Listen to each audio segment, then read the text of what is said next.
Atos dos Apóstolos, capítulo 29. Mensagem de advertência e de apelo. A primeira epístola do apóstolo Paulo à igreja de Corinto foi escrita durante a última parte de sua permanência em Éfeso. Não sentia ele, por quaisquer outros crentes, mais profundo interesse, nem dedicava mais incansável esforço que pelos crentes de Corinto. Durante ano e meio trabalhara entre eles, apontando-lhes o Salvador crucificado e ressurgido como o único meio de salvação, e instando com eles para que se rendessem implicitamente ao poder transformador de sua graça. Antes de aceitar como membros da igreja aos que professavam o cristianismo, tinha ele o cuidado de dar-lhes especial instrução quanto aos deveres e privilégios do crente cristão, e fervorosamente havia procurado ajudá-los a ser fiéis aos votos do batismo. Paulo tinha uma aguda intuição do conflito que cada pessoa há de sustentar com as agências do mal que continuamente estão procurando enlaçá-la e enganá-la. E incansavelmente havia ele trabalhado para fortalecer e confirmar os novos na fé. Apelara para que se fizesse uma inteira entrega a Deus, pois sabia que quando a pessoa deixa de fazer essa entrega, então o pecado não é abandonado. Os apetites e paixões ainda lutam por manter a supremacia e as tentações confundem a consciência.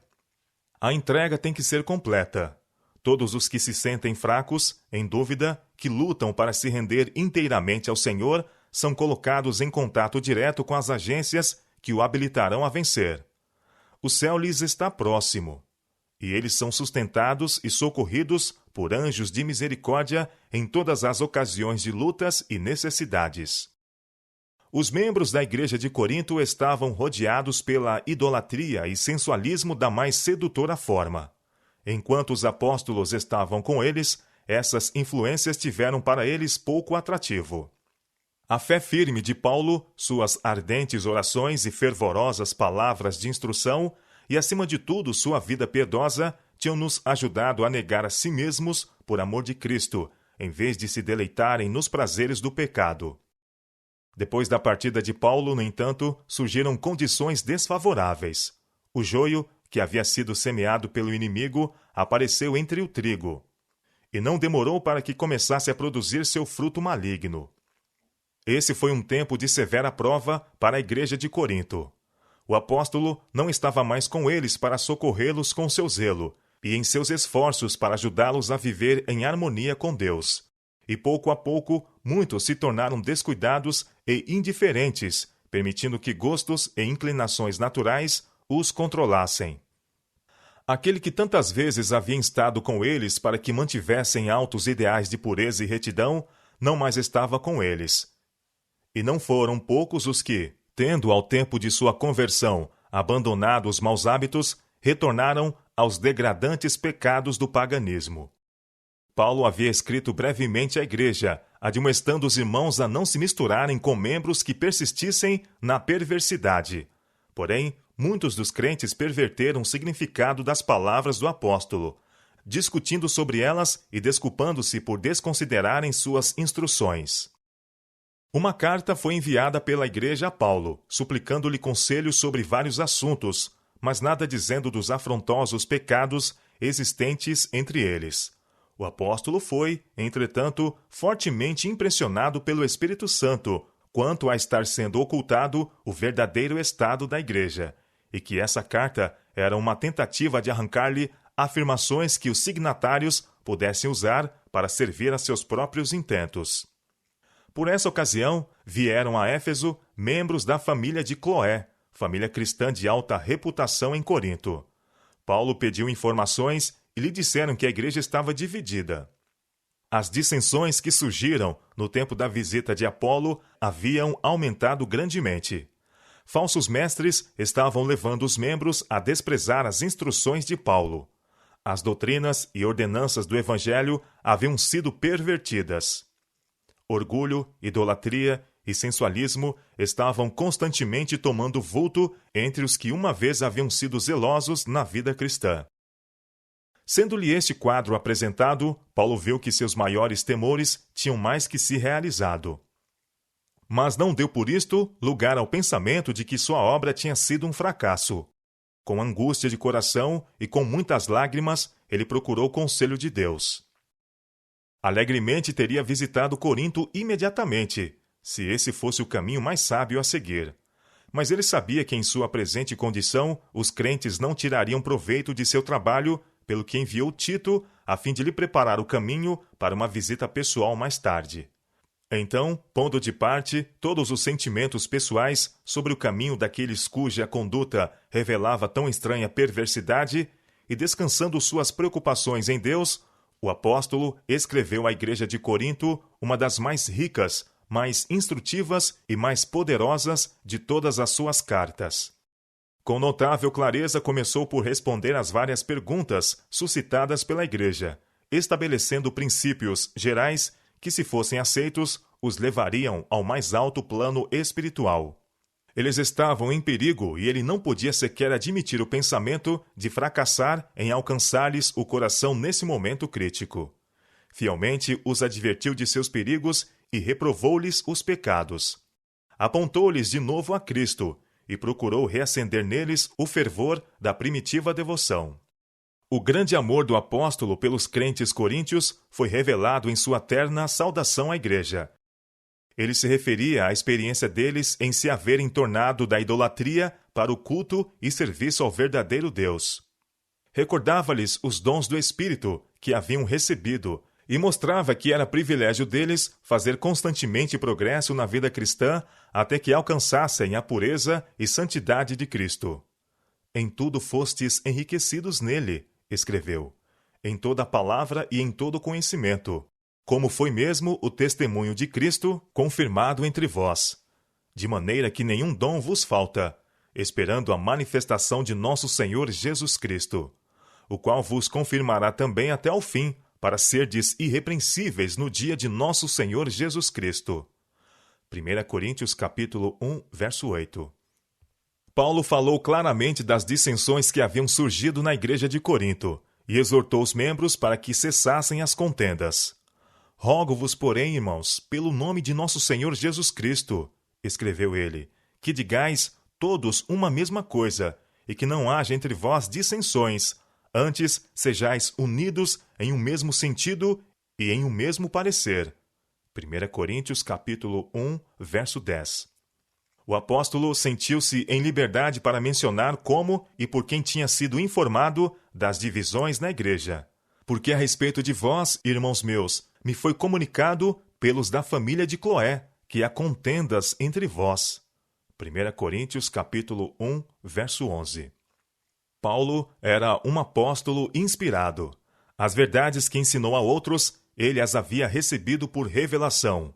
Todavia, o Senhor não lhe revelava diretamente em todos os tempos a condição exata de seu povo. Nessa ocasião, os que estavam interessados na prosperidade da igreja de Corinto e que tinham visto males nela penetrando, haviam apresentado o assunto perante o apóstolo, e pelas divinas revelações que havia anteriormente recebido, estava ele preparado para julgar quanto ao caráter desses desenvolvimentos. Não obstante o fato de o Senhor não lhe haver dado uma nova revelação para esse tempo especial, os que estavam realmente em busca de luz aceitaram sua mensagem como expressão do pensamento de Cristo. O Senhor lhe havia mostrado as dificuldades e perigos que surgiriam nas igrejas. E quando esses males surgiram, o apóstolo reconheceu-lhes o significado. Ele havia sido posto para a defesa da igreja. Devia cuidar dos salvos, como quem deve dar conta deles a Deus. Não era, pois, coerente e justo que tomasse conhecimento dos relatos referente à anarquia e divisões entre eles? Sem dúvida alguma, e a reprovação que lhes enviou era tão seguramente escrita sob a inspiração do Espírito de Deus como foram quaisquer outras de suas epístolas. O apóstolo não fez menção dos falsos mestres que estavam procurando destruir o fruto de seus trabalhos. Por causa das trevas e divisão na igreja, evitou prudentemente irritá-los com tais referências, temendo que alguns se afastassem inteiramente da verdade. Chamava-lhes a atenção para sua própria obra entre eles, como a de um sábio arquiteto, o qual pusera o fundamento sobre que outros haviam edificado. Mas nem por isso ele se exaltou, pois declarou: somos cooperadores de Deus. 1 Coríntios capítulo 3, verso 9. Não alegava possuir sabedoria própria. Antes, reconhecia que somente o poder divino o havia habilitado a apresentar a verdade de uma forma agradável a Deus. Unido com Cristo, o maior de todos os mestres, Paulo tinha sido habilitado a comunicar lições de sabedoria divina, que satisfaziam as necessidades de todas as classes, e eram aplicáveis a todos os tempos, em todos os lugares e sob todas as condições. Dentre os mais sérios males que se haviam desenvolvido entre os crentes coríntios, estava o de haverem retornado a muitos degradantes costumes do paganismo. A apostasia de um converso tinha sido tal que sua atitude de licenciosidade constituía uma violação até do mais baixo padrão de moralidade adotado pelo mundo gentil. O apóstolo instou com a igreja para que afastasse de seu seio o que cometeu tal ação. Não sabeis, admoestou ele, que um pouco de fermento faz levedar toda a massa? Alimpai-vos, pois, do fermento velho, para que sejais uma nova massa, assim como estáis sem fermento. 1 Coríntios capítulo 5, versos 6 e 7.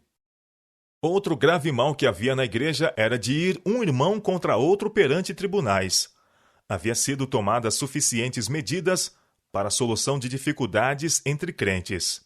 O próprio Cristo havia fornecido claras instruções sobre a maneira de solucionar tais questões. Ora, se teu irmão pecar contra ti, vai e repreende-o, entre ti e ele só. Se te ouvir, ganhaste a teu irmão. Mas se não te ouvir, leva ainda contigo um ou dois, para que pela boca de 2 ou 3 testemunhas toda a palavra seja confirmada. E se não as escutar, dize-o à igreja. E se também não escutar a igreja, considera-o como um gentil e publicano. Em verdade vos digo que tudo o que ligardes na terra será ligado no céu. Mateus capítulo 18, versos 15 a 18. Aos crentes coríntios que haviam perdido de vista esse claro conselho, Paulo escreveu, não em termos incertos de reprovação e advertência. Ousa alguns de vós, perguntou ele, tendo algum negócio contra outro, ir a juízo perante os injustos e não perante os santos? Não sabeis vós que os santos hão de julgar o mundo? Ora, se o mundo deve ser julgado por vós, sois porventura indignos de julgar as coisas mínimas? Não sabeis vós que havemos de julgar os anjos? Quanto mais as coisas pertencentes a esta vida? Então, se tiverdes negócio em juízo, pertencentes a esta vida, pondes na cadeira aos que são de menos estima na igreja? Para vos envergonhar o digo. Não há, pois, entre vós sábios, nem mesmo um que possa julgar entre seus irmãos? Mas o irmão vai a juízo com o irmão, e isso perante infiéis. Na verdade, é já realmente uma falta entre vós terdes demandas uns contra os outros. Por que não sofreis antes a injustiça? Mas vós mesmos fazeis a injustiça, e fazeis o dano e isso aos irmãos. Não sabeis que os injustos não hão de herdar o reino de Deus? 1 Coríntios capítulo 6, versos 1 a 9. Satanás está constantemente procurando introduzir desconfiança, alienação e malícia entre o povo de Deus. Somos muitas vezes tentados a sentir que nossos direitos estão sendo usurpados, mesmo quando não há causa real para tais sentimentos. Aqueles cujo amor por si mesmos é mais forte que por Cristo e sua causa, colocarão seus próprios interesses em primeiro lugar e se valerão de quase qualquer expediente a fim de guardá-los e mantê-los. Muitos que parecem ser cristãos conscienciosos são, pelo orgulho e presunção, impedidos de ir particularmente àquele a quem consideram em erro, a fim de falar-lhe no Espírito de Cristo e juntos orarem um pelo outro. Quando se consideram ofendidos pelos irmãos, alguns vão até aos tribunais, em vez de seguir a regra dada pelo Salvador. Não devem os cristãos apelar para os tribunais civis para solucionarem diferenças que possam surgir entre membros da igreja. Tais diferenças deverão ser solucionadas entre eles, ou pela igreja, em harmonia com as instruções de Cristo. Mesmo que tenha havido injustiça, o seguidor do manso e humilde Jesus deixar-se-á defraudar, de preferência publicar diante do mundo os pecados de seus irmãos na igreja. Demandas entre irmãos são uma desonra para a causa da verdade. Cristãos que vão a juízo contra outro expõem a igreja ao ridículo de seus inimigos e dão motivo a que os poderes das trevas triunfem. De novo estão ferindo a Cristo e expondo-o a franco vexame. Passando por alto a autoridade da igreja, demonstram menosprezo por Deus, que deu à igreja sua autoridade. Nessa carta aos Coríntios, Paulo procurou mostrar-lhes o poder de Cristo para guardá-los do mal. Sabia que se eles se ajustassem às condições por ele expostas, seriam fortalecidos na força do Onipotente. Como meio de ajudá-los a quebrar a escravidão do pecado e a aperfeiçoarem a santidade no temor do Senhor, Paulo incutia-lhes as reivindicações daquele a quem haviam dedicado a vida por ocasião de sua conversão. Vós sois de Cristo, declarou. Não sois de vós mesmos, porque fostes comprados por bom preço. Glorificai, pois, a Deus no vosso corpo e no vosso espírito, os quais pertencem a Deus. 1 Coríntios capítulo 6, verso 19 e 20. O apóstolo esboça com clareza o resultado de deixar a vida de pureza e santidade para voltar às práticas corruptas do paganismo. Não erreis, escreveu ele, nem os devassos, nem os idólatras, nem os adúlteros, nem os ladrões, nem os avarentos, nem os bêbados, nem os maldizentes, nem os roubadores herdarão o reino de Deus. 1 Coríntios capítulo 6, verso 10. Suplicou-lhes que controlassem os apetites e paixões inferiores. Ou não sabeis, interrogou, que o vosso corpo é o templo do Espírito Santo, que habita em vós, proveniente de Deus? Embora Paulo possuísse grandes dotes intelectuais, sua vida revelava o poder de uma sabedoria mais rara, o qual lhe dava habilidade introspectiva e simpatia de coração, o que o levava em íntima associação com outros, capacitando-o a despertar neles sua melhor natureza e inspirá-los a lutar por uma vida mais elevada. Seu coração estava cheio de fervoroso amor pelos crentes coríntios. Ansiava por vê-los revelar uma piedade íntima que os fortificasse contra a tentação. Ele sabia que, em cada passo no caminho cristão, encontrariam a oposição da sinagoga de Satanás e que diariamente teriam de enfrentar conflitos. Teriam de guardar-se contra a sutil aproximação do inimigo, vencendo velhos hábitos e inclinações naturais, sempre vigiando em oração. Paulo estava certo de que os mais altos ideais cristãos só podem ser alcançados mediante muita oração e permanente vigilância. E isso procurava incutir-lhes na mente. Mas ele sabia também que em Cristo crucificado lhes era oferecido poder suficiente para converter a pessoa, e divinamente adaptado para habilitá-los a resistir a todas as tentações para o mal.